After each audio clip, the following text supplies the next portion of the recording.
Hello friends, hope you all are fine. Today we are going to start our chapter number 12 of class 12th economics, and the name of chapter is balance of payment. This is our last chapter of class 12th macroeconomics. So let us continue. Balance of payment. Balance of payment क्या होता है? देखो, एक तरह का वो accounting statement जो ये बताता है कि कितना पैसा देश के अंदर आया और कितना पैसा देश से बाहर गया. अकाउंटिंग स्टेटमेंट होती है. Balance of payment is an accounting statement that provides a systematic record of all economic transactions between resident of a country and the resident of rest of the world. So means कि जो हमारे देश के resident हैं, जिनको हमारे देश में 1 साल से ज़्यादा हो गया रहते हुए और यहीं पे उनके इकोनॉमिक इंटरेस्ट्स हैं, उन्होंने ट्रांजेक्शन्स करी है दूसरे देश के लोगों के रेजिडेंट्स के साथ. ठीक है. अब एक बात ध्यान रखना, रेजिडेंट के अंदर इंडिविजुअल और इंस्टीट्यूशंस दोनों आ जाते हैं.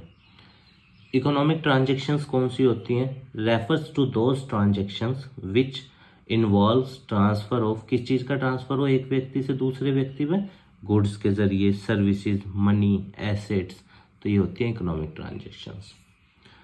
विजिबल आइटम्स, वो सारी चीज़ें जो फिजिकल फॉर्म में है, उनकी ट्रांजैक्शंस को जब हम करते हैं तो they are to be called as visible items.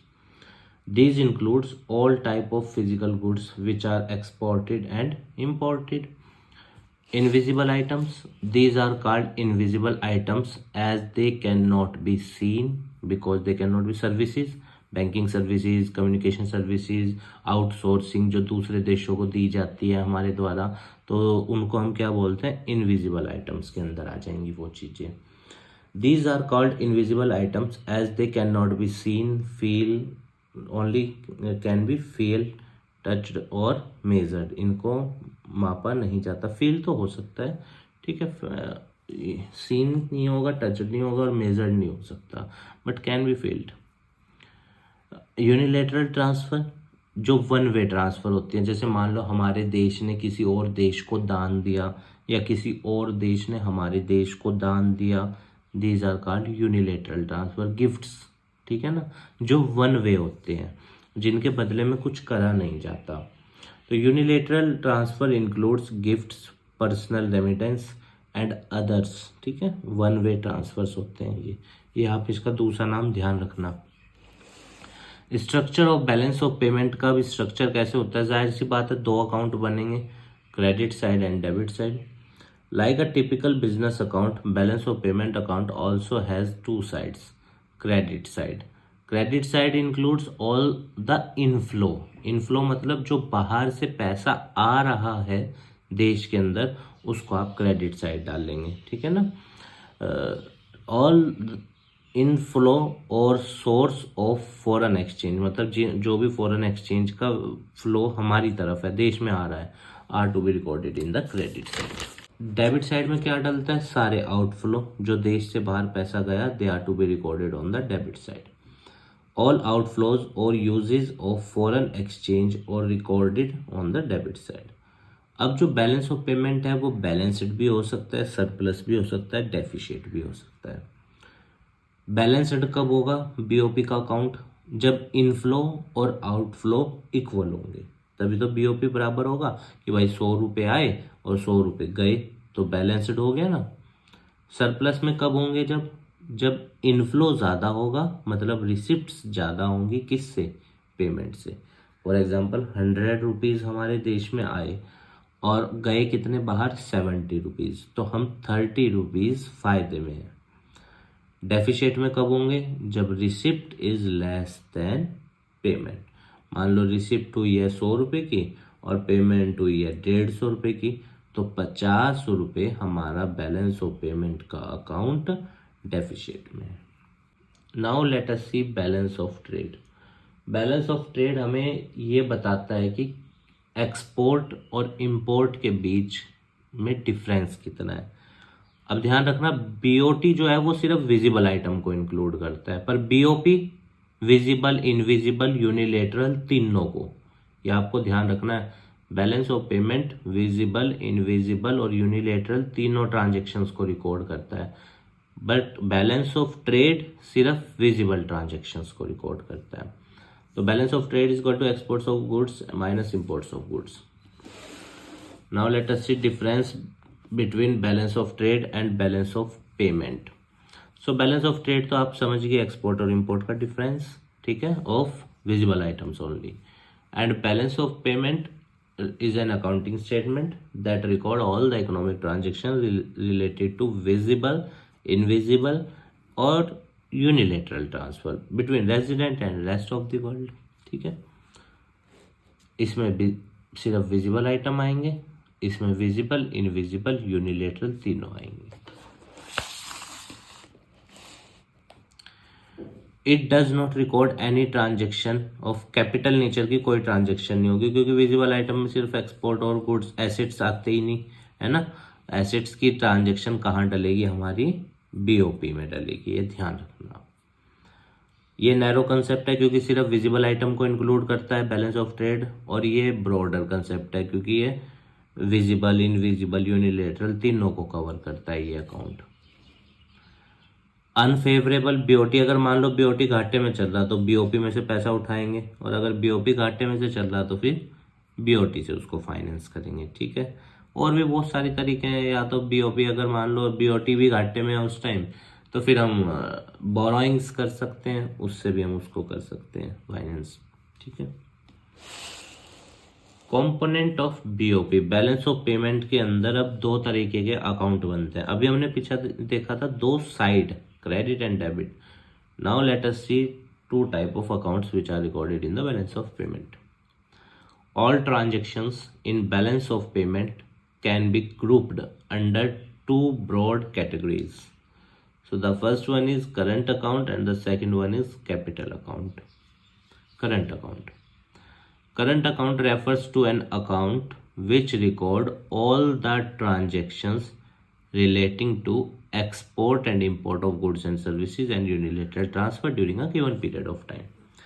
देखिए, करंट अकाउंट के अंदर भी दो साइड बनेगी, क्रेडिट और डेबिट, पर इसमें ट्रांजैक्शन कौन सी डलेंगी, एक्सपोर्ट की, इंपोर्ट की और दान की. ठीक है, मान लो एक्सपोर्ट किया, पैसा आएगा credit side current account, import किया, पैसा जाएगा डेबिट साइड करंट अकाउंट, दान हमने लिया या हमें किसी ने दान दिया तो पैसा आएगा करंट अकाउंट क्रेडिट साइड, और दान दिया अगर हमने किसी को तो करंट अकाउंट डेबिट साइड, क्योंकि पैसा जाएगा आउटफ्लो होगा. तो करंट अकाउंट में तीन तरह की ट्रांजेक्शन डलेंगी, किस चीज़ की, एक्सपोर्ट इंपोर्ट की, ठीक है, यूनिलेटरल ट्रांसफर्स की. कंपोनेंट ऑफ करंट अकाउंट, जैसे export and import of goods में क्या आ जाएगा, मर्चेंडाइज ट्रांजेक्शन, वही विजिबल आइटम्स, और इनविजिबल और यूनिलेटरल तीनों आ जाएंगी. ठीक है, ध्यान रखना, बस ये ध्यान रखना कि इनफ्लो होना या आउटफ्लो हो. जैसे मान लो कोई हमें गिफ्ट्स दे रहा है तो पैसा आएगा ना, तो वो ट्रांजेक्शन कहाँ डालोगे आप, गिफ्ट्स की करंट अकाउंट में, credit side. Now the second one is capital account. अब कैपिटल अकाउंट में वो ट्रांजेक्शन्स डलती हैं जो एसेट्स और लाइबिलिटीज से जुड़ी हुई होती हैं. आइए देखते हैं. Capital account of the BOP records all those transactions between the resident of a country and the rest of the world which cause a change in the assets or liabilities of residents of the country or its government. So whenever the transaction is made through the assets or liability concept, that transaction is to be recorded in the capital account. Remember. ठीक है, component कौन कौन से हैं capital account के, आइए देखते हैं. Borrowings and lending to and from. जैसे मान लो अगर हम बोरोइंग कर रहे हैं बाहर से तो पैसा आएगा कैपिटल अकाउंट क्रेडिट साइड. हम बोरोइंग्स दे रहे हैं, किसी को उधार दे रहे हैं, capital account debit side. Current account में नहीं जाएगी ये ट्रांजेक्शन. इन्वेस्टमेंट करी किसी दूसरी कंपनी ने, दूसरे देश के लोगों ने हमारे यहाँ, तो पैसा आएगा कैपिटल अकाउंट क्रेडिट साइड. और अगर वो डिसइन्वेस्टमेंट करते हैं, अपना पैसा वापस ले जाते हैं, तो कैपिटल अकाउंट डेबिट साइड. ध्यान रखना. फॉरेन डायरेक्ट इन्वेस्टमेंट और पोर्टफोलियो इन्वेस्टमेंट. देखिए, जब कोई बाहर की कंपनी हमारे देश में आके एसेट्स खरीदती है या किसी कंपनी पे डायरेक्ट कंट्रोल कर लेती है पूरा, that is called foreign direct investment. अब तो इसकी लिमिट हमारे यहाँ 100% तक है। It refers to purchase of assets such that it gives direct control. Okay, portfolio investment के अंदर क्या आ जाता है? It refers to purchase of an asset such that it does not give any direct control और over the assets to the purchaser. जैसे मान लो कोई विदेशी जब हमारे देश की किसी कंपनी के शेयर्स खरीदे तो उसका उस पर अब डायरेक्ट कंट्रोल तो है नहीं ना उस कंपनी पे, तो this is to be called as portfolio investment. Change in foreign exchange reforms, तो any withdrawal from the reserve, अब ये बहुत इंपॉर्टेंट है, बहुत ज़्यादा। इस साल बोर्ड में भी था, पिछले साल भी था। देखो एक बात ध्यान रखना, और बच्चे इस बार भी बहुत गलत करके आए। उन्होंने सोचा कि भाई रिजर्व में पैसा जा रहा है तो मतलब आएगा, नहीं। जैसे देखो, जब आप मान लो जैसे एक रिजर्व है, एक बॉक्स है, अगर आप उसमें से पैसा निकालते हो तभी तो आपके पास आएगा, वो तो यानी क्रेडिट साइड। और अगर आपने रिजर्व में पैसा जमा किया तो आपके पास से पैसा चला गया, नेगेटिव है, डेबिट साइड। ये इस साल भी था बोर्ड के एग्जाम में एक क्वेश्चन इसी से रिलेटेड, कि रिजर्व्स में जब भी पैसा एडिशन होता है तो ध्यान रखना वो डेबिट साइड होगा, क्योंकि वो पैसा इकोनॉमी से निकल गया ना, रिजर्व में चला गया स्टॉक में। और जब रिजर्व से विड्रॉ करते हैं तो क्रेडिट साइड। ठीक है, ये भी बहुत इंपॉर्टेंट है, autonomous and accommodating item. Autonomous items refers to those international economic transactions which take place due to some economic motive such as profit maximization। तो ऑटोनॉमस आइटम्स वो ट्रांजेक्शन्स होती हैं जो दो देशों के बीच में हो, जिनके पीछे कोई मोटिव हो, जैसे प्रॉफिट मैक्सिमाइज करना। अकोमोडेटिंग आइटम्स क्या होती हैं? Refers to those transaction that are undertaken to cover the gap in the balance of payment. Such transactions are undertaken to cover deficit or surplus in autonomous transactions। तो देखो मान लो जैसे deficit चल रहा है, घाटा चल रहा है ऑटोनोमस ट्रांजेक्शन वाले अकाउंट में, तो हम और एक्सपोर्ट का करते हैं या और ज़्यादा से ज़्यादा माल भेजने की कोशिश करते हैं ताकि प्रीवियस डेफिशिट कवर हो जाए, या फिर अगर मान लो वो सरप्लस में ही चल रहा अकाउंट तो फिर और ज़्यादा कमाने के लिए हम करते हैं। पर एक बात ध्यान रखना, ऑटोनॉमस में हम सिर्फ आगे की तरफ देखते हैं, above the line, profit maximization. And accommodating में हम बिलो द लाइन से शुरू करते हैं चीज़ को, कि प्रीवियस डेफिशिट हुआ है तो चलिए उसको कवर करेंगे पहले। Late us see it's difference. Autonomous items refers to those international economic transactions which take place due to some economic motive such as profit maximization। Accommodating items refers to those transactions that are undertaken to cover deficit or surplus in autonomous transactions। ठीक है, autonomous transactions are independent of the state of BOP, क्योंकि इन्हें कोई फर्क नहीं पड़ता, क्योंकि इसमें तो सिर्फ आगे की तरफ देखना है, प्रॉफिट मैक्सिमाइजेशन। पर जिसमें हम डेफिशिएट को देखते हैं, पीछे से शुरुआत करते हैं, वो एकोमोडेटिंग है। एक बात ध्यान रखना, ठीक है। ऑटोनोमस ट्रांजेक्शन्स को बीओपी की करंट सिचुएशन से कोई मतलब नहीं होता, वो तो बस आगे देखते रहते हैं उसमें ट्रांजेक्शन्स में, पर इसमें मतलब होता है। Autonomous transactions take place on both current account and capital account में, दोनों में डलती है, पर अकोमोडेटिंग सिर्फ कैपिटल में डलती है, ये ध्यान रखना, ठीक है। ऑटोनोमस का दूसरा नाम अबव द लाइन, अकोमोडेटिंग का दूसरा नाम बिलो द लाइन। अब जो बैलेंस ऑफ पेमेंट का अकाउंट है वो सरप्लस में भी हो सकता है, बैलेंस्ड भी हो सकता है और डेफिशिट भी। बैलेंस्ड बीओपी कब होगा? When inflow is equal to outflow. 100 रुपये आए, 100 रुपये गए, the BOP account is in balanced form.